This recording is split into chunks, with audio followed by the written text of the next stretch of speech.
नमस्कार दोस्तों, unforgiving history channel में आपका एक बार पुनः स्वागत है।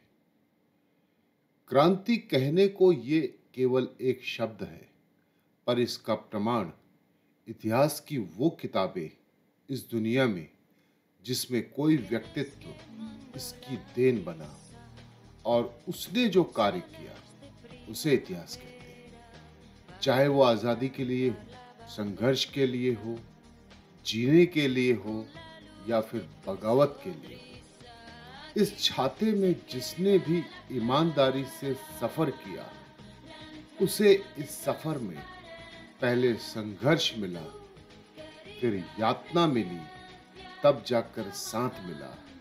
और जब समूह का साथ साथ हो तो क्रांति का जन्म होता है, तब आता है परिवर्तन।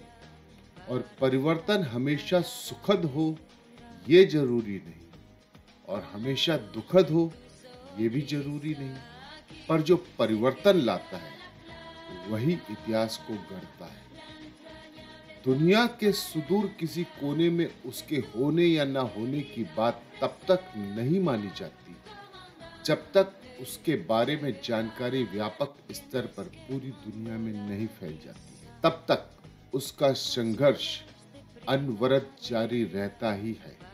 और जब इस संदर्भ में बात अफ्रीकन महाद्वीप की हो तो वो और स्याह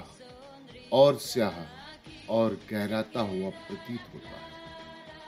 आज हम बात एक ऐसे देश की कर रहे हैं जिसकी गिनती दुनिया के सबसे बदतरीन गरीब मुल्कों में की जाती है, जहां संघर्ष, भूख, दर्द और परेशानी रह रहकर आती रही। निजाम बदले, नेता बदले, नजरिया बदला, पर नहीं बदला उस मुल्क का नसीब। उस मुल्क का नाम एक दौर में अपर वोल्टा हुआ करता था। वो दौर कॉलोनिज्म समय का था, जब दुनिया के सभी शक्तिशाली मुल्क अपने देश के लोगों की जरूरतें पूरे करने और संपन्न होने के लिए दूसरे देशों को गुलाम बनाते चले गए।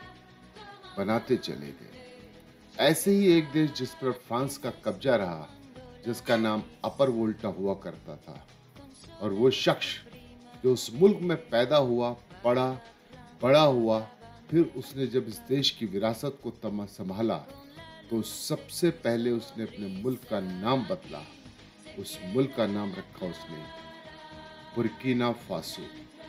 जी हाँ दोस्तों, बुर्किना फासो, जिसका शाब्दिक अर्थ उनकी भाषा में ईमानदार लोगों की धरती, और वाकई में उसने इसको बनाने में जो ईमानदारी बरती वो काबिले तारीफ है। कैप्टन थॉमस शंकरा 21 दिसंबर 1949 में जन्मा वो इंसान जो बड़ा होकर जिसे उसके माँ बाप चर्च का पादरी बनाने को लालायित थे, पर उसने राह जुदा चुनते हुए देश की सेना में जाना उचित समझा। 1970 में मिलिट्री एकेडमी की पढ़ाई के लिए उसे मेडागास्कर जाना हुआ, जहां उसने कार्ल मार्क्स और लेनिन को पढ़ा। फिर फ्रांस जाना हुआ पैराशूट एकेडमी में। उसके बाद 1974 में एक मुल्क है माली, उनका पड़ोसी मुल्क, उसके साथ युद्ध में बहादुरी के लिए अपने देश में चर्चित हो गया, और उस दौर में उसकी लोकप्रियता दिन प्रतिदिन बढ़ती गई। उसी समय उसकी मुलाकात जिस इंसान से होती है वो था कॉम्पेरो, जो बाद में उसका खास दोस्त बन गया।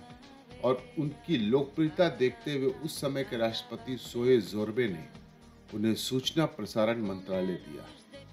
सूचना प्रसारण मंत्रालय का जैसे ही इन्हें पोर्टफोलियो मिलता है कैप्टन थॉमस शंकरा को, तो वो सबसे पहले खोजी पत्रकारिता को बढ़ावा देती है, जिससे इस मुल्क की सरकार असहज हो जाती है, क्योंकि खोजी पत्रकारिता में पब्लिक सर्विसेज के स्कैंडल्स, नेताओं के स्कैंडल्स अखबारों की सुर्खियां बनते गए, जिससे पब्लिक में उनकी सच्चाई पता चलती गई। फिर एक कू होता है, और ओद्रेगो राष्ट्रपति बनते हैं।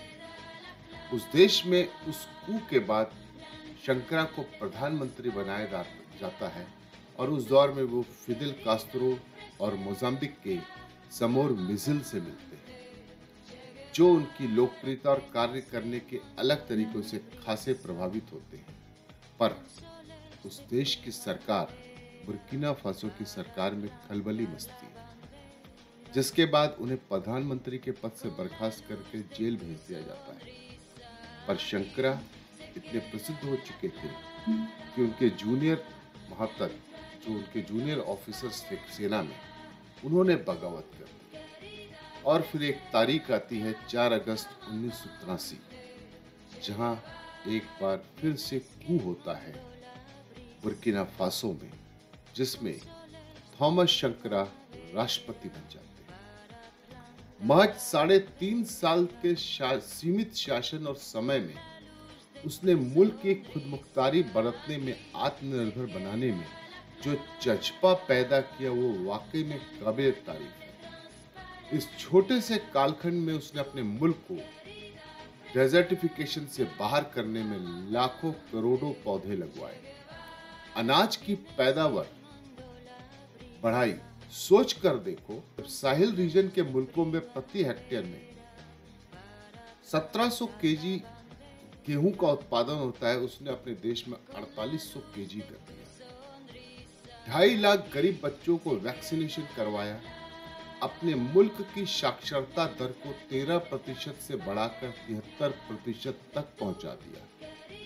वो पहला ऐसा लीडर था उस दौर का, वो भी खासतौर पे अफ्रीकन महाद्वीप का, जिसने IMF की एड को ठुकरा दिया और अपने देश को आत्मनिर्भर बनाया और इतनी पैदावार करी खाद्यान्न की कि उसको किसी भी मुल्क पर आश्रित नहीं होना पड़ा। अफ्रीका महाद्वीप में महिलाओं के सशक्तिकरण करने वाला वो पहला मुल्क बना। शंकरा ने अपनी मिनिस्ट्री में बहुत सी महिलाओं को मंत्री पद का ओहदा दिया। उनका एक फेमस कोट है, he who feeds you controls you. क्या बात कही थी। पब्लिक सर्विसेज में अपनी सादगी और ईमानदारी के लिए जाने वाला ये इंसान, जिसने अपनी सैलरी 462 अमेरिकन डॉलर राष्ट्रपति होते हुए करी, एक रेनो 4 कार, एक फ्रिज और कई गिटार उसकी वसीयत रही। पर कहते हैं ना, उनसे अलग ईमानदार और लोकप्रिय नेता सभी को हजम नहीं होते, और खास तौर पर विकसित देश पश्चिम के, जब फ्रांस और अमेरिका हो, तो वो किसी को बढ़ते हुए देखना बर्दाश्त करेंगे। फिर आती एक सुबह 1987 की, उनके दफ्तर में एक हथियारबंद समूह घुसकर उनकी और उनके साथ कार्यरत 12 कर्मचारियों की ताबड़तोड़ फायरिंग कर हत्या कर देता है। और उसके बाद उनके मुल्क में उन्हीं के उस दौर के साथी, उनके दोस्त कंपोरे को राष्ट्रपति बना दिया जाता है, जो अगले 27 वर्ष देश पर शासन करता है।